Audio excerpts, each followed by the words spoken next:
जब मैं शहर आया तो मैं अपने चाचा की बेटी के कमरे में ठहरा हुआ था। वो मुझसे छोटी थी। हर रात जब मैं काम से थक कर वापस आता तो अपने कमरे में जाकर सो जाता, अपने कमरे में जाकर सो जाता। मेरे चाचा की बेटी मेरे बिल्कुल करीब ही सोती थी।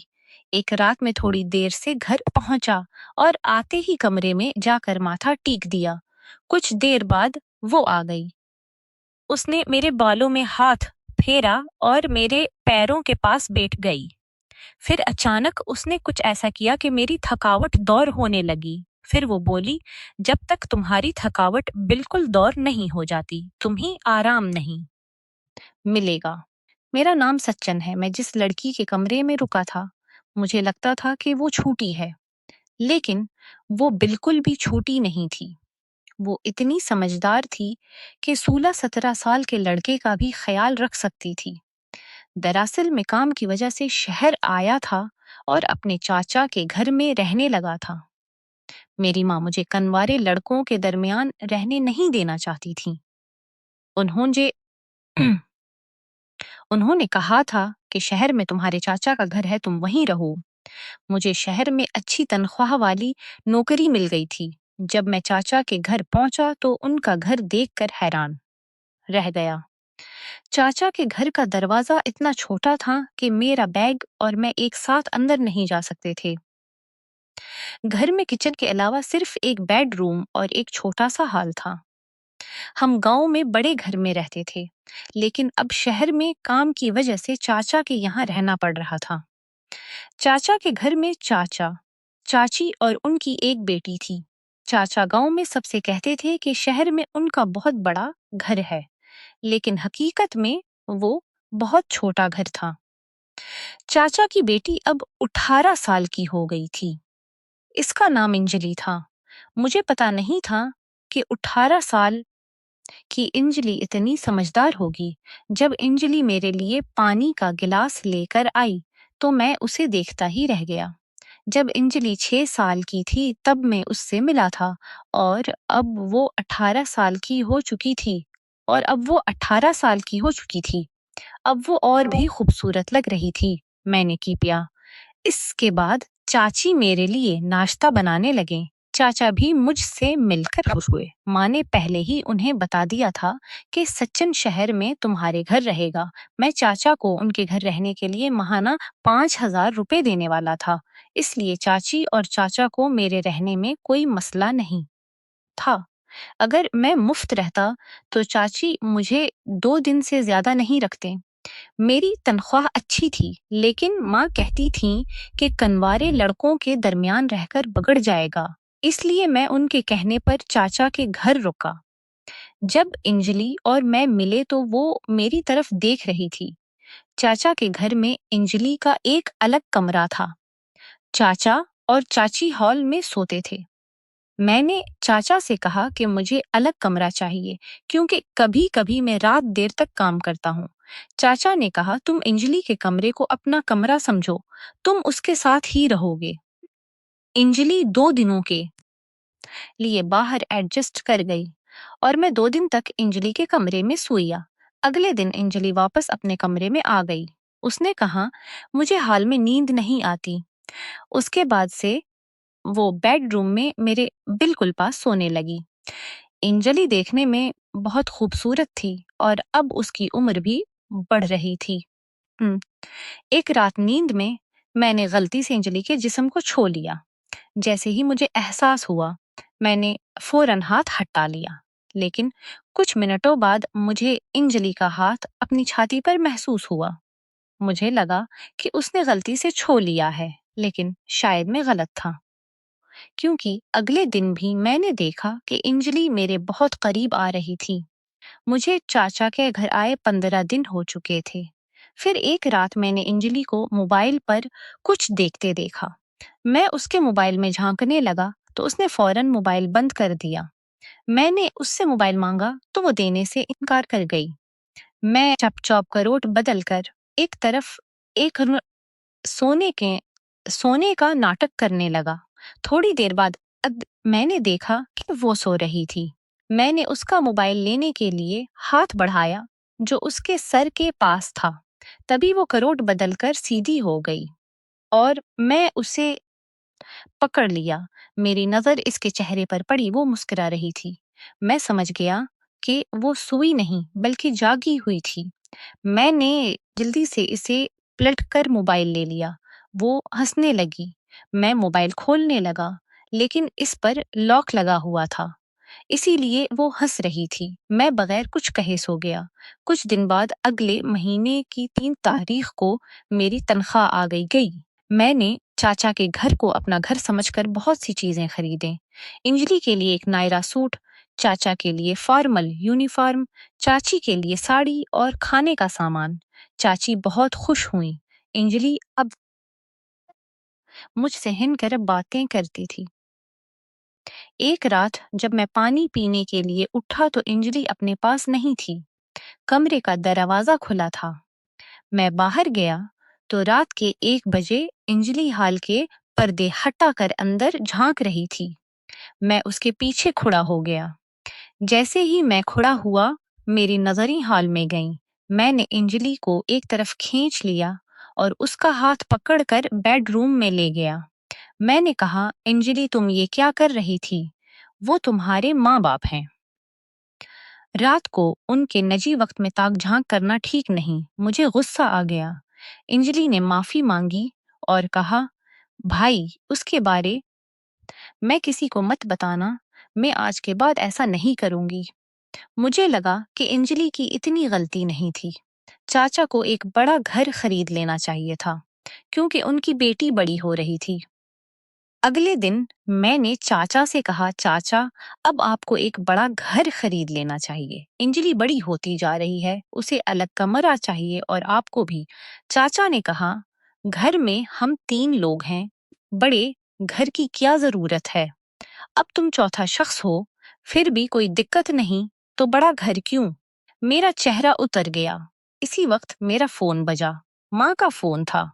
माँ ने कहा, मैंने तुम्हें एक लड़की की फोटो भेजी है, बताओ कैसी लग रही है? मैंने कहा, माँ मुझे बहुत अच्छी लगी। माँ ने फौरन अगले 20 दिनों में शादी का फैसला कर लिया।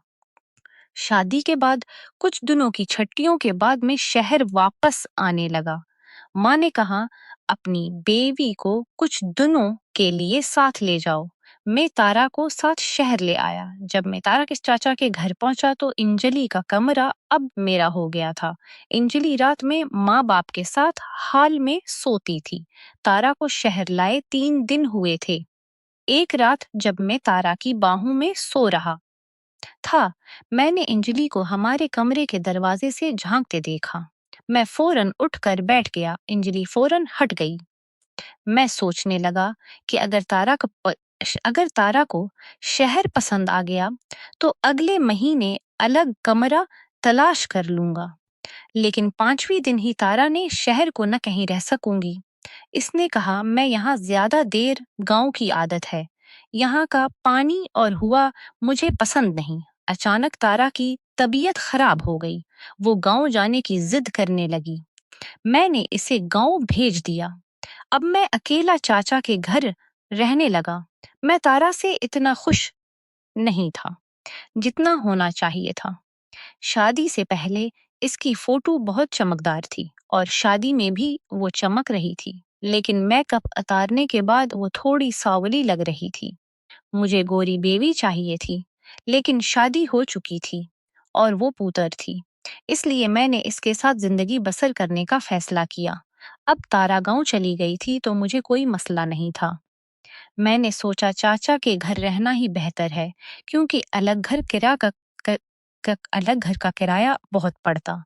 तारा के जाने के बाद मैंने 3 दिन की छुट्टी ली ताकि आराम कर सकूं। जिस दिन मेरी छुट्टी थी, चाचा सुबह काम पर चले गए। चाची भी अपनी कंपनी में काम पर चली गईं। घर में सिर्फ अंजलि और मैं थे। नाश्ता के बाद मैं लैपटॉप लेने बेडरूम में गया।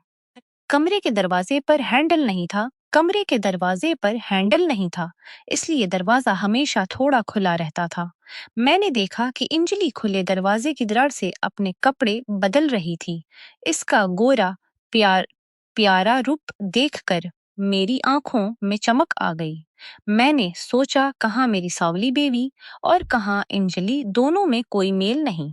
अंजलि काफी दिनों से मेरे आसपास थी, लेकिन मैंने इसे इस तरह कभी नहीं देखा था। इसका गोरा रंग देखकर मैंने सोचा, हाय रे मेरी किस्मत। मुझे अंजलि को देखना अच्छा लगने लगा था।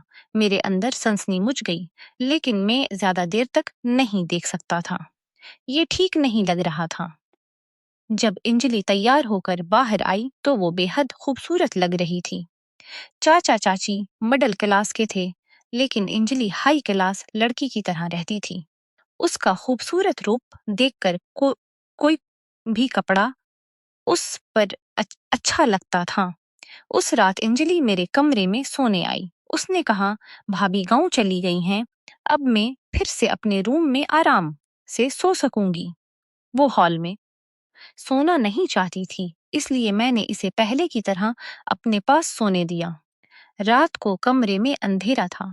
कुछ देर बाद मैंने चलने की आवाज सुनी। लाइट जलाई तो देखा अंजलि अपने कपड़ों के पास खड़ी है। मैं उसके पास गया, बगैर कुछ कहे शर्ट उतार कर रख दी और लाइट बंद करके सो गया। मुझे लगा वो कपड़े बदलने के लिए खड़ी थी। थोड़ी देर बाद मैंने दूसरी लाइट जलाई तो अंजलि छोटे छोटे कपड़ों में थी। मैं शर्मा गया और लाइट बंद करके सो गया। अगले दिन भी मेरी छुट्टी थी। मेरे दोस्त ने कहा कि बाहर घूमने चलें, तो मैं दोपहर को इसके साथ गया। तभी मैंने अंजलि को एक महंगे कैफे में अपनी सहेलियों के साथ बैठे देखा। सहेलियां बहुत हाई फाई लग रही थीं। अंजलि घर वाले कपड़ों से अलग कपड़े पहनकर निकली थी। मैंने इससे मिलकर पूछा, ये सब क्या है? वो मुझे अलग ले गई और बोली, सच्चन, आज रात में तुम्हारे सारे सवालात का जवाब दूंगी। अब तुम यहाँ से चले जाओ प्लीज, और अपना मुंह बंद रखना जब तक मैं जवाब नहीं दे देती। रात को जब चाचा चाची सो गए तो मैंने अंजलि से पूछा कि दोपहर को जो देखा उसका क्या मतलब था। वो बोली, ये सब हाई क्लास क्लास लाइफ थी, क्योंकि मैं इस तरह नहीं रह सकती। अंजलि 18 साल की थी, लेकिन उसके रवैये में बड़ा फर्क नजर आ रहा था। बात करते करते वो मेरे पास आ गई। शादी के बाद से मुझे औरत से सुकून मिल रहा था, और अंजलि जैसी खूबसूरत लड़की को करीब देखकर मैं होश खोने लगा था। लेकिन जैसे ही होश आया, मैंने अंजलि को दूर कर दिया। मुझे अजीब लगा कि अंजलि मेरे चाचा की बेटी है, लेकिन उसका रवैया ऐसा नहीं लग रहा था। मैंने उसे दौड़ करके सो गया और सुबह उठने से पहले कमरे से निकल गया। मैं हॉल में नाश्ता कर रहा था कि अंजलि कमरे से बाहर आई। वो लंगड़ा कर चल रही थी। मुझे समझ नहीं आ रहा था। चाची ने पूछा, अंजलि, तुम इतना लंगड़ा कर क्यों चल रही हो? अंजलि ने कहा, सचिन मुझसे बेहतर जानता है कि मेरे पाँव में क्या दिक्कत है, और सीधा मेरी तरफ इशारा कर दिया। मैंने चाची को बताया कि सोते वक्त उसका पाँव बिस्तर के कोने से लग गया था। अंजलि सुबह से शाम तक मुझे ललचा भरी नजरों से देख रही थी। मैं सोचने लगा कि जब चाची काम पर जाएंगी तो उससे पूछूंगा। अंजलि ने खुद कहा, आज तो मैं सिर्फ माँ के सामने लंगड़ा कर चल रही थी, कल पापा के सामने भी ऐसे ही चल रहेगी। कल पापा के सामने भी ऐसे ही, और भी बहुत कुछ कर सकती हूँ अगर तुम मुझे वो नहीं दोगे जो मैं चाहती हूँ। मैंने कहा, जब तुम्हें बगैर वजह किसी चीज की जरूरत नहीं, तो मैं तुम्हें कैसे कुछ दे सकता हूँ? तब अंजलि मेरे पास आई और बोली, ठीक है, तुम जो चाहो मुझसे ले सकते हो, और अपनी बाहें फैलाकर खड़ी हो गई। फिर उसने मेरा हाथ पकड़कर अपनी कमर पर रख लिया और बोली, तुम जो चाहो मेरे साथ कर सकते हो, लेकिन उसके लिए तुम्हें मुझे कुछ भुगताना होगा। मुझे याद आया कि कल रात भी शायद अंजलि मेरी पैंट से पैसे निकाल रही थी, लेकिन मैंने कुछ नहीं कहा था। अब वो चराई की हद पर पहुंच गई थी, पहुंची। पैसों के लिए वो नापसंदीदा काम करने को तैयार थी। उसने जबरदस्ती मेरा हाथ अपनी कमर पर रख लिया।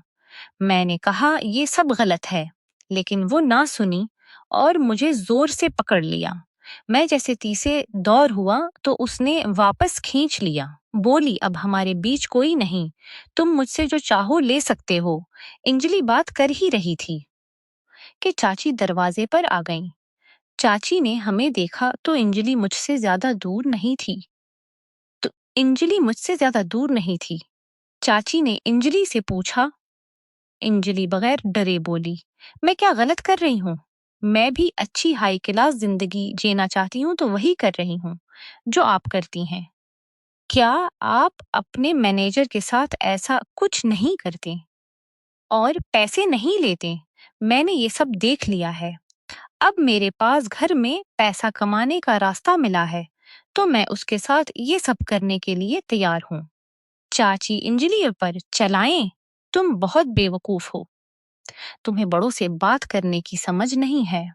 चाची अंजलि का मुंह बंद करने के लिए दौड़े तो मैंने उन्हें रोक दिया। मैंने चाची से कहा, क्या अंजलि जो कह रही है वो सब सच है? चाची शर्म से सर झुकाए खड़ी रहें, जवाब ना दे सके। मैंने आगे कहा, चाची आप ये क्या कर रही हैं? शायद ये सब देखकर अंजलि की हालत खराब हो रही है। जब से मैं इस घर में आया हूँ मैंने उसे 2 बार मेरी जेब से पैसे निकालते देखा है। मेरा पैसा कई बार चोरी हुआ है, लेकिन आप और माँ की वजह से मैं चुप रहा। मुझे इस खानदान के किसी रुकन पर कभी शबा नहीं हुआ मुहे, लेकिन अब उससे छुटकारा पाना जरूरी था क्योंकि अंजलि की हालत दिन बदन बिगड़ती जा रही थी। मैं उस पर नजर रख रहा था। अब वो मेरे सामने पैसे नहीं चोरी कर पा रही थी। मुझे नहीं पता था कि वो ऐसा रास्ता चुन लेगी। आप मुझे सच बताएं, आप दोनों मिलकर चाचा की पेट इस घर में क्या कर रही हैं? चाची रोने लगे। बोले, प्लीज सब्र रखो और चाचा को कुछ मत बताना। सिर्फ एक बार मैंने एक लड़के को कंपनी में ले गई थी, उसके बाद मुझ पर उसकी नजर पड़ गई। मेरी कंपनी में मैनेजर के साथ मेरा रिश्ता है, उसकी वजह सिर्फ पैसा है। तुम्हारे चाचा के पास पैसा होने के बावजूद वो हमें खुश नहीं रख पाते और ना ही उन्हें कोई परवाह है। उन्होंने मुझे और अपनी बेटी के बारे में कभी नहीं सोचा। मैनेजर से जो पैसे मिलते हैं मैनेजर से जो पैसे मिलते हैं इससे मैं और अंजलि की ज़रूरियात पूरी कर जाएंगी। लेकिन मुझे नहीं पता था कि अंजलि की ज़रूरियात इतनी बढ़ जाएंगी।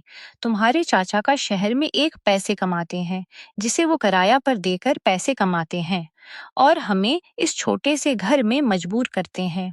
उनकी कंजूसी की वजह से ये वक्त आया है, लेकिन अब मुझे अपनी गलती का एहसास हो गया है। फिर चाची ने अंजलि को प्यार से पकड़ कर कहा, मुझे माफ कर दो, मैं आज के बाद वो नौकरी और मैनेजर छोड़ दूंगी। अंजलि ने कहा, माँ, मैं ये जानबूझकर कर रही थी ताकि आप ये सब छोड़ दें। जब सचिन भाई ने मुझे पैसे चराते देखा तो मैंने उन्हें पूरी सच्चाई बता दी थी।